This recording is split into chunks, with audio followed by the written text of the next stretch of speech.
Promotional consideration paid for by the following.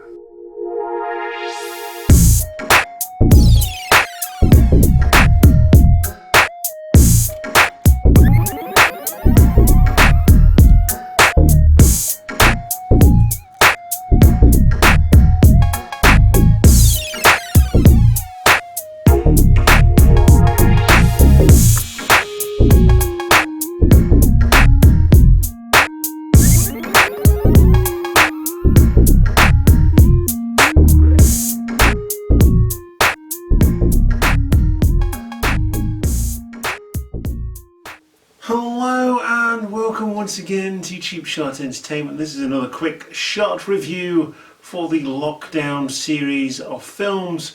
I've been watching the Scream series and we're on to Scream 3. We finally sat down and watched it with my good buddy Mike.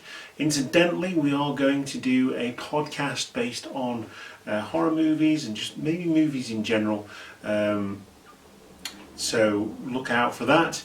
That is going to be on a separate entity to quick shot reviews. So I'm going to get through my thoughts individually and then obviously we'll discuss it in depth with Mike, who is leading that charge. So Scream 3, it was released in the year 2000 and was directed by Wes Craven based on the characters created by Kevin Williamson. Scream 3, what can you say about Scream 3?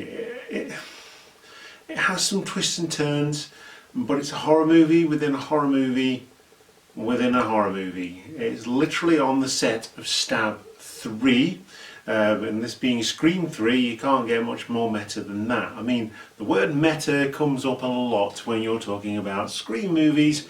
But this is probably the most meta that it's ever actually been. It got a 5.6 on IMDb. I feel like that's a little bit harsh, but then the original one only got like a 7.3. So yeah, I mean that's damn near a perfect horror film if you're going to look at it.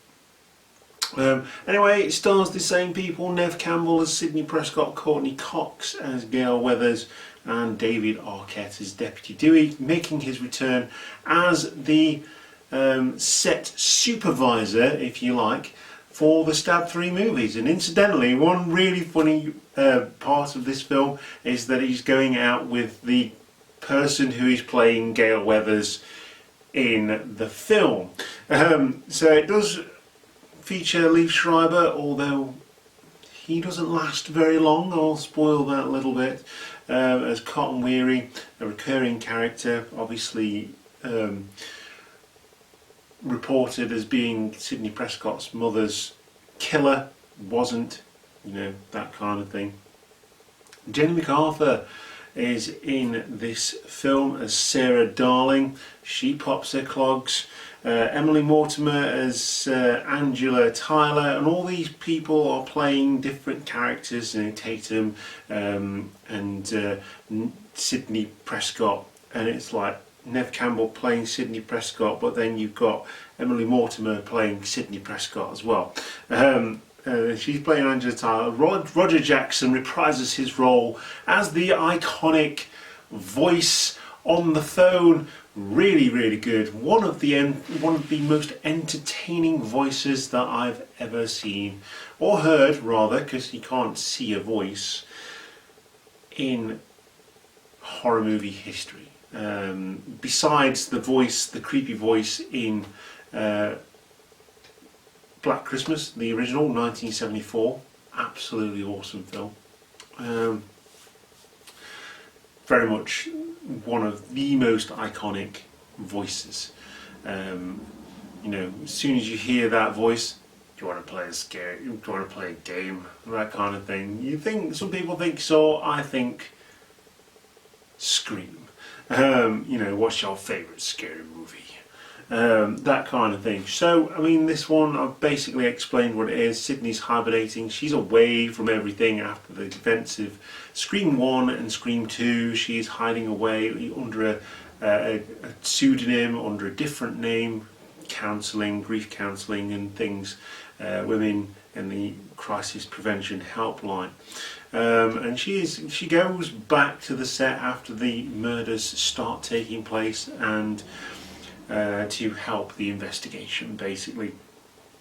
But yeah, I mean, it is okay. I mean, obviously there's a Scream 4, and we get the same characters in Scream 4. I definitely probably, if I was gonna put them in order, I'd probably go 1,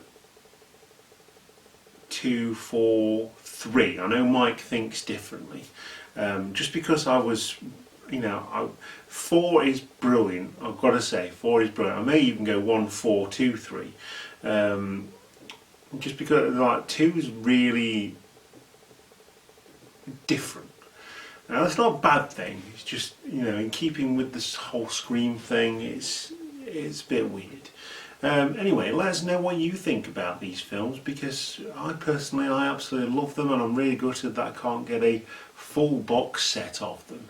You can only get 1 to 3, and then you have to buy 4 separately. And obviously there was a Scream 5 coming out, but rules to successfully survive the last chapter of a horror movie. And if horror movies have taught me anything, when something says it's the last chapter, it's not the last chapter, so make sure the killer is dead.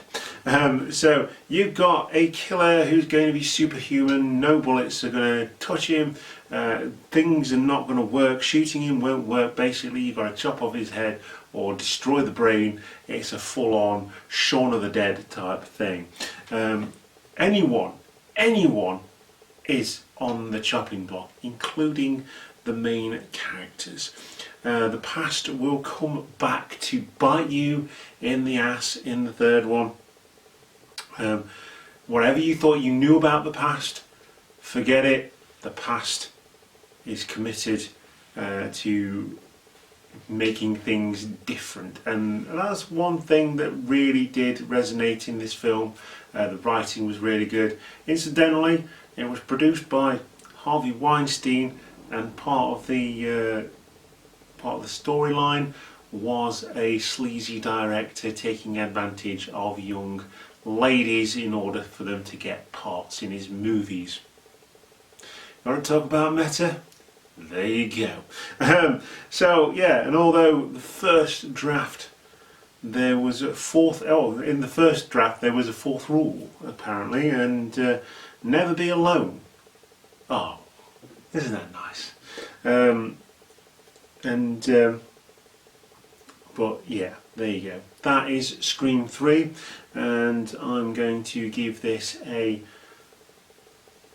person thrown out of a window out of a, I can't even remember the kills in this one, out of a, an electrocution. There we go. I think that's one of them. Yes, it is. Yes, that's one of the kills. I didn't watch this the other day. I completely forgot what the kills are.